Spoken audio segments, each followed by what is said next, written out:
Rejection is something almost every human will face at some point, and it cuts far deeper than we usually admit. Everyone, sooner or later, experiences that moment of being left out, ignored, or pushed away by someone they cared about, a friend, a group, a partner, even a family member. And strangely, it never feels small. Even when the event seems trivial on the surface, it lands inside of us like a heavy blow. One unanswered message, one ignored call, one cold glance, and suddenly it feels like a piece of us is being ripped away. The intensity of the pain can feel completely out of proportion to the situation. It is almost as if rejection reaches into something far older than the present moment. Psychology often tries to explain this away with talk of insecurity or low self-esteem, but Carl Jung went much further. He believed that rejection hurt so much because it doesn't just touch the here and now. It wakes up something ancient within us. It reactivates what he called a primal wound, a deep fear that formed when we were still children, a fear that being abandoned meant we wouldn't survive. When someone rejects us, we are not only sad about what just happened, we are unconsciously thrown back into all the moments when being excluded meant danger, when being unseen meant losing love, when being left out meant being left to fend for ourselves. That is why it feels like more than disappointment. It feels like annihilation, as if a part of who we are is being erased. Jung named this inner wound the abandonment complex.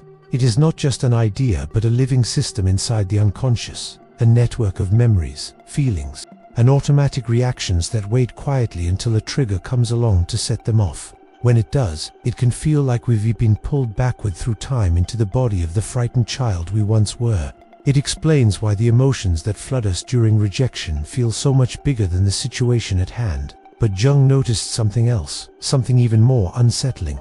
The people who suffer the most from rejection are often the ones who have built their whole identity around the need to be accepted. They have spent years perfecting what Jung called a persona, a kind of mask designed to win approval, avoid conflict, and ensure that others won't leave them. The problem is, when that mask, that carefully constructed identity is rejected, the pain cuts all the way down to the core.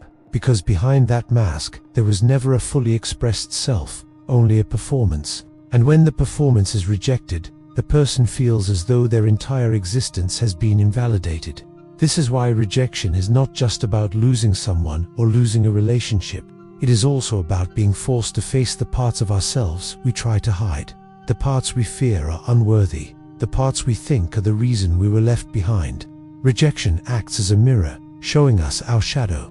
And though this is deeply uncomfortable, Jung believed this is where the chance for transformation begins. For him, pain was never meaningless. Pain was an invitation. Rejection, no matter how brutal, can be the spark that forces us to stop running from ourselves, if we are willing to go through the discomfort and actually look at what it's revealing. This is why this journey is so important. Understanding rejection is not just about feeling better or boosting self-esteem. It's about freeing ourselves from an invisible pattern that keeps us trapped in cycles of pain. In this video, we are going to go deep into this process. We will break down why rejection activates this abandonment complex, how living through the dependent persona makes it worse, and why facing the shadow is the only real way out. Because the truth is, what hurts us most isn't just being rejected by others. It's the fact that, somewhere along the way, we rejected ourselves first. Jung noticed that the events that most destabilize us emotionally are rarely the ones that look the most severe from the outside. Instead, they are the ones that hit the exact pressure points of our unconscious. Rejection is one of the most powerful of these triggers. When someone shuts us out, ends a connection, or simply ignores us, we are not just feeling sadness in the moment, we are reliving something buried. Something old comes alive again, and it can completely overwhelm us. The abandonment complex is like a wound that never fully healed. It is built out of early experiences, moments when we felt neglected, rejected, punished, or abandoned, even in small ways. A child who felt ignored or punished for showing emotion internalizes that as a life-threatening danger. Because for a child, losing connection with their caregivers is not just sad, it feels like the end of the world. They cannot survive on their own, so they do everything possible to stay accepted. And every signal of rejection, every cold look, every scolding, every withdrawal of affection, feels like a threat to existence. These experiences don't just disappear as we grow up. They sink into the unconscious and wait. Then, years later, an event that resembles those moments, someone not texting back, a breakup, a dismissal from a job, can reactivate the entire network. And when that happens, we don't just feel sad, we feel desperate. The emotional response is much bigger than what actually happened, because something much older is being touched. The worst part is how quickly this complex can take control of us. Once it's triggered, it hijacks the mind. We stop thinking clearly. Our perception gets distorted. Our reactions become impulsive. We may cling to the person, beg, over-apologize, explode in anger, shut down, or do something self-destructive just to escape the pain. In those moments, we are not fighting with the person in front of us. We are fighting with ghosts from our past. Ghosts that still carry the charge of all the times we felt abandoned before. This is the tragic truth. Many people spend their whole lives stuck here, constantly trying to avoid the pain of rejection, building their entire existence around not feeling it again. But this avoidance is exactly what keeps the cycle alive. Because the more we run from rejection, the more we let it control us. Jung saw that this abandonment complex does not act in isolation. It is tied to another part of the psyche, the persona. The persona is the mask we all wear in public, the face we show to the world so we can function in society. There is nothing wrong with having a persona. It's necessary. But the problem begins when we confuse the mask with who we are, when we live only for others' expectations and forget the self beneath it. The dependent persona is what happens when this mask becomes everything. It forms as a survival strategy, a way to guarantee acceptance. Since childhood, we have been trained to behave in ways that keep us safe from rejection. The obedient child is praised. The quiet, polite child is rewarded. Slowly, the child learns that being pleasing is the only way to stay loved. By the time this child becomes an adult, the strategy is automatic. They smile when they don't feel like smiling. They agree when they want to say no. They twist themselves into what others want them to be, and it works. For a while, they are liked. They are included. But deep down, the cost is enormous. Because what they are offering the world is not who they really are. It is a performance. And this performance demands constant effort. Every word, every action, every choice is weighed to keep approval. When this dependent persona gets rejected, the pain is catastrophic. It feels like the whole world is collapsing. If your entire identity has been built around pleasing others, then rejection doesn't just mean losing someone. It means losing your very sense of self. The pain is not just emotional, it is existential. It rips open a space where you are forced to ask the question, who am I if I am not what others want me to be? And this is where things get even more interesting. Because when the persona cracks, when it can no longer hold, what rises to the surface is what Jung called the shadow. The shadow is everything we have buried. Our anger, our desires, our sadness, our needs. All the things we have hidden so that others would accept us. Rejection is powerful because it rips the mask away and makes us face the very part of ourselves we've spent a lifetime running from. Our minds try desperately to explain the pain when it hits. The first thought that usually comes is not rational, it's emotional, raw, and automatic. There must be something wrong with me. Disbelief feels so convincing that it almost becomes proof. Rejection seems to confirm every fear we've ever had about ourselves, that we are flawed, unworthy, not enough. But here is what Jung would say. Those thoughts are not coming from the present moment. They are coming from the shadow. They are the voices of unhealed wounds and buried feelings, speaking through us. And the more we deny those feelings, the louder they get. The more we try to be perfect, to keep the mask intact, the more energy we use to suppress the truth of who we are. But the human psyche cannot keep this up forever. Whatever is repressed eventually pushes its way back. And rejection is one of the most powerful triggers for this return. That's why, when rejection hits, we might feel emotions we didn't even know we were capable of feeling. Intense rage, suffocating shame, the urge for revenge, or a collapse into despair. These emotions can scare us, but they are not random. They are the shadow rising, demanding to be acknowledged, demanding to be heard. Rejection acts like a shattered mirror, forcing us to stare at the broken pieces of ourselves we've spent a lifetime trying to avoid. It doesn't just sting, it drags us into an unfiltered confrontation with what we buried long ago. And here's the paradox. Those pieces we run from, those uncomfortable emotions and impulses, they are not our enemies. They are the very parts of ourselves we had to abandon just to feel worthy of love. Your unspoken anger, the ambitions you suppressed to stay acceptable, the sadness no one ever acknowledged, the cravings you labeled as wrong, all of them are still there, alive, waiting, demanding to be seen. When rejection shows up, it is brutal, yes, but it's also a hidden invitation. Life's way of saying it's time to stop running, time to finally integrate what you've left behind. But this is not a quick or easy process. You don't just tell yourself, I accept my shadow and move on. Integration demands something deeper. It means staying with the pain instead of numbing it.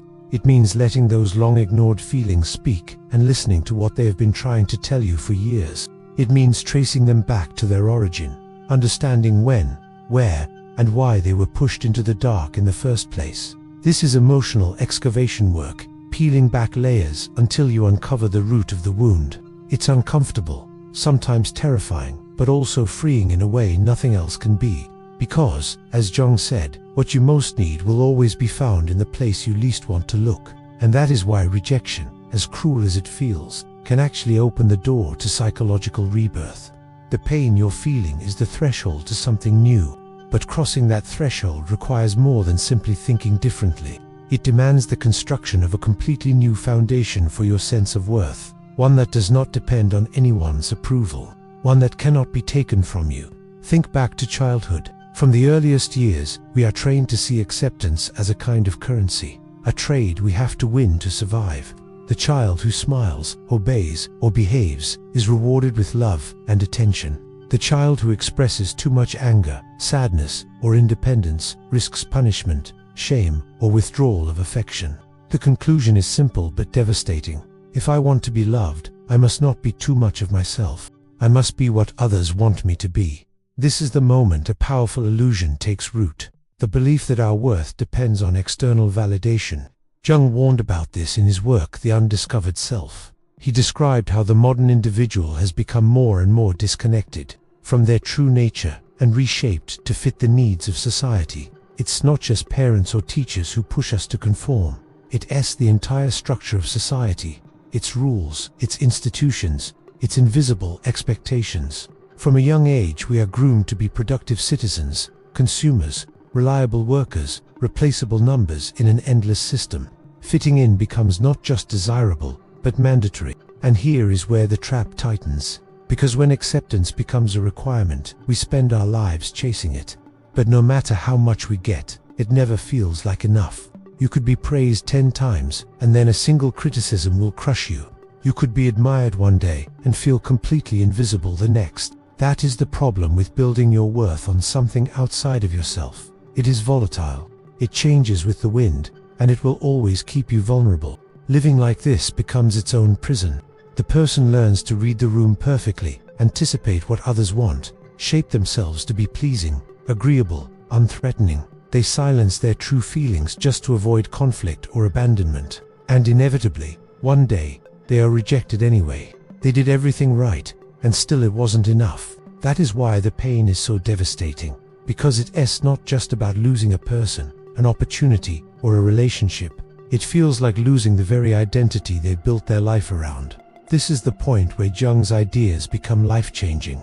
He taught that freedom begins when we stop organizing our lives around other people's approval, when we stop seeing ourselves through their eyes and start building what he called internal authority, a solid sense of self that does not collapse when someone walks away.